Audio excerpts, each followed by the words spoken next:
को अपने पुत्र भरत के समान ही प्रेम किया था। कभी भी कैकेयी ने राम के साथ कोई भेदभाव नहीं किया। यही कारण थी राम के वन जाने की वजह का पता जब भरत को चला तो वह हैरान हुए कि माता कैकेयी ऐसा कैसे कर सकती है। और सच भी यही था, माता कैकेयी ने यह जानबूझकर नहीं किया था, इनसे यह काम देवताओं ने करवाया था। विपत्ति हमारी बिलो की बड़ी, मातु करी सोई राजू, रामू चाहे बल राजू, तजी होई सकल सुखा।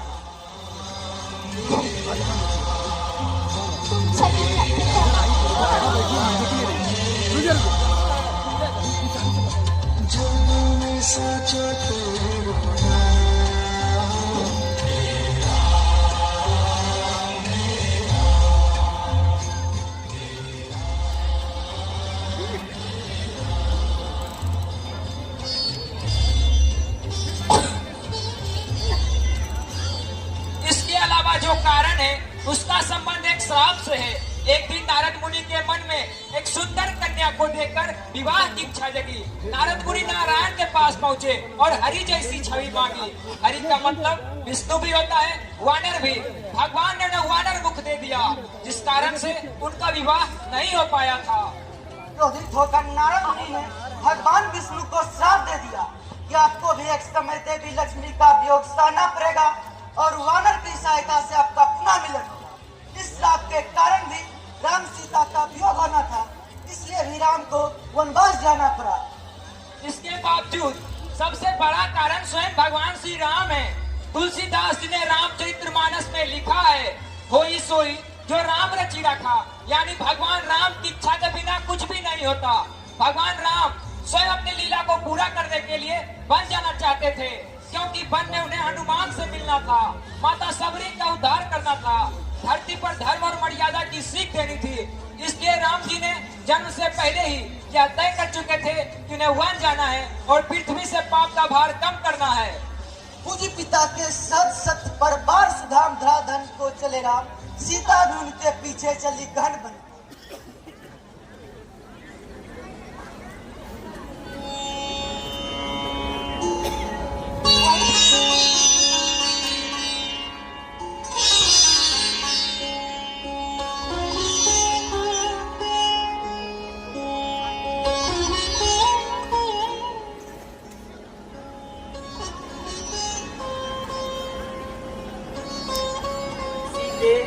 तुम कहा वन का जीवन बहुत ही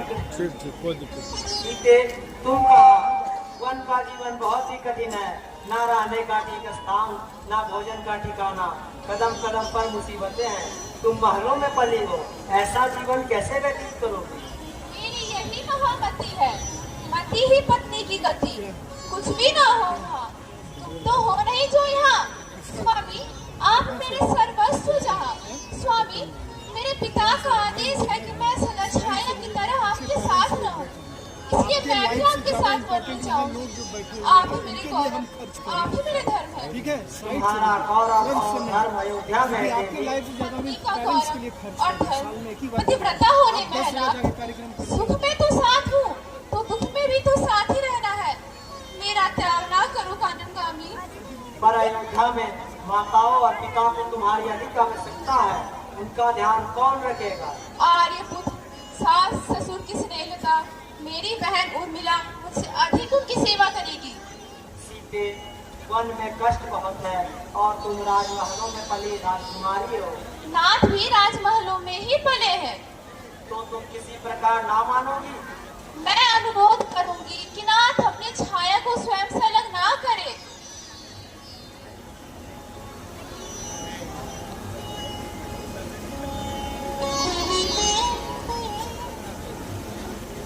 भैया, ये पिता की आज्ञा से सब छोड़ चले, पर देवर तुम त्यागी बनकर क्यों घर से मुंह मोड़ चले? आर्य बरबस बना न तू मुझको त्यागी, आर्य चरण सेवा में समझे मुझको भी अपना भागी। आपके वन गमन के पश्चात मेरा दायित्व तो आपके साथ वन गमन में है भैया। आपका यह दास आपको छोड़कर कब रहा है? आप ही तो मेरे माता पिता, भ्राता, मेरे सर्वस्व, भाग्य विधाता सभी कुछ है। अगर आप आज्ञा दे तो मेरा जीव नरक की यातना सहकर भी अयोध्या में रह लेगा। पर मेरा देह न सह सकेगा। आपके साथ जब अमृत पिया है तो विष भी मैं ही पीऊंगा।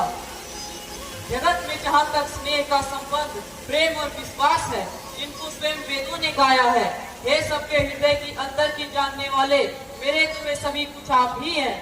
हे अनुज लक्ष्मण, उर्मिला की ओर देखो और मेरे साथ जाने का हट छोड़ दो। वो अपना धर्म जानती है भैया।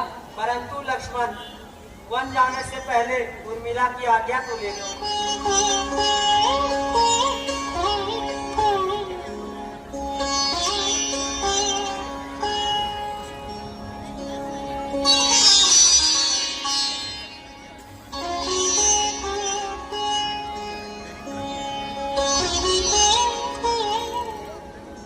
हे देवी, मैं भैया राम और भाभी सीता की देखभाल के लिए उनके साथ वन में जा रहा हूँ। आशा करता हूँ कि तुम इस कार्य में मेरा साथ दोगी और मेरे वन जाने के पश्चात महल में रहकर माताओं और पिताश्री की मदद करोगी। हे स्वामी, मुझे अकेला महल में रखकर आप वन में न जाइए, और जाना ही है तो हमें भी अपने साथ ले चलिए। उर्मी, यदि हम सब वन में चले जाएंगे तो यहाँ कौन रहेगा? स्वामी, आपके बिना मैं कैसे रहूंगी, आपने सोचा है? देवी, मैं अपने साथ नहीं ले जा सकता और भैया भाभी को अकेले छोड़ नहीं सकता। मेरी व्यवस्था तो समझो। आप मेरे साथ अन्याय कर रहे हैं। 14 वर्ष अकेले मैं कैसे रहूंगी?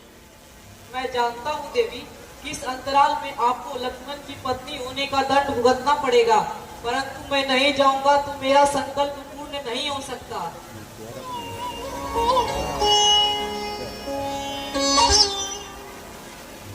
ऐसा मत कहिए स्वामी, मैं आपके इस संकल्प में बाधा नहीं बनूंगी। नाथ, आप भैया के साथ वन अवश्य जाइए। इसके लिए आपको भ्राता के साथ का यह प्रेम को यह संसार सदा उदाहरण के रूप में स्मरण रखेगा। हे भाभी की बहना, तुम केवल पत्नी नहीं हो, तुम जगत जननी भारतेश्वर हो, साक्षात देवी हो। मुझे पता नहीं मैं इतना योग्य हूँ या नहीं कि जगत जननी की छोटी बहन का पति बन सकूं। अब मैं उस योग्य बनने के लिए वन में जा रहा हूँ ताकि मैं तुम्हारे योग्य बन सकूं। तो चलो लक्ष्मण, सबसे आज्ञा ले ले।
कैमरा सेटिंग नहीं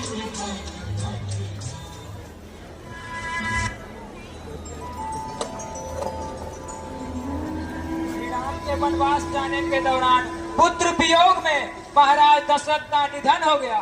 महाराज दशरथ का अंतिम संस्कार भरत ने किया था। धर्म का पालन कर राम जी अपने पिता के अंतिम संस्कार में भी शामिल नहीं हुए थे। कहते हैं कि मृत्यु के अंतिम क्षण तक महाराज दशरथ राम को अयोध्या नरेश बनते हुए देखना चाहते थे। पिता का श्राप संपन्न होते ही राजकुमार भरत ने सबको सूचना दे दी कि वे राम को वापस बुलाने के लिए वन जाएंगे। राजकुटुंब से जुड़े लोग जो भरत को जानते थे उन्हें इसकी आशा थी। वे जानते थे कि भरत कभी भी राज्य स्वीकार नहीं करेंगे, पर वे सारे लोग यह भी जानते थे कि राम भी 14 वर्ष से पूर्व वापस लौटकर नहीं आएंगे। परिवार की स्त्रियां भी जानती थी कि न भरत राज स्वीकार करेंगे न राम। यह पारिवारिक संबंधों में समर्पण की पराकाष्ठा थी। ऐसे में कोई भी कुछ कर नहीं पा रहा था, क्योंकि सभी जानते थे इस स्थिति में राज केवल राम और भरत ही निकाल सकते थे। अपनी अपनी मर्यादा पर अडिग दो राजकुमारों के मध्य छिड़ा यह प्रेम का द्वंद्व समग्र संसार के लिए आदर्श बनने वाला था। अयोध्या के राज सिंहासन के आगे भूमि पे बैठे भरत ने भरे दरबार में कहा,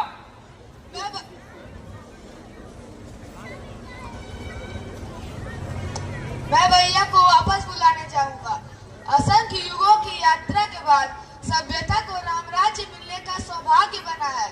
इसमें यदि हमारे कारण विलंब हो तो हम समूची सभ्यता के अपराधी होंगे। हमें भैया को वापस लाना ही होगा।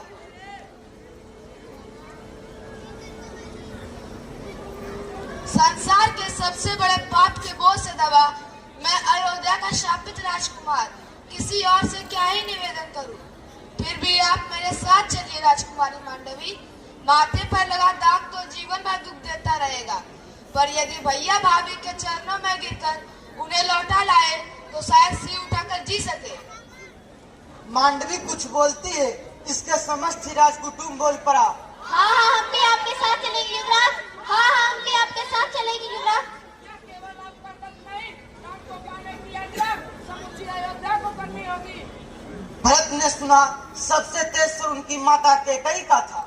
मैं कैकेयी अपने पति और दोनों बेटों की ही नहीं, इस देश इस सभ्यता की अपराधी हूँ। 6163 गाड़ी नंबर मारुति है जो न्यू बिल्डिंग LIC के सामने रखी खड़ी पड़ी है। बहुत गाड़ी वाले को दिक्कत हो रहा है, प्लीज आप वहां चले जाइए। 6163 गाड़ी नंबर है, मारुति है, आप तुरंत वहां जाइए और अपनी गाड़ी हटाइए प्लीज। 6163 गाड़ी नंबर। मैं कैकेयी अपने पति और दोनों बेटों की ही नहीं, इस देश इस सभ्यता की अपराधी हूँ। पर क्या राम की सभागन माँ को प्रायश्चित का भी अवसर नहीं मिलेगा? मैं जानती हूँ कि मैंने अपने पति के साथ अपने पुत्र को भी खो दिया है, पर मुझे अपने राम से अब भी आशा है। वो मेरे दुखों का निवारण अवश्य करेगा। हमें अपने साथ ले चलिए युवराज। मुझे प्रायश्चित का एक अवसर अवश्य मिले। चलिए, मेरे दुर्भाग्य को सौभाग्य में बदलने को आतुर जन, आप मेरे देवतुल्य हैं। चलिए हम अपने प्रिय को वापस बुलाकर उन्हें उनका अधिकार सौंप दें।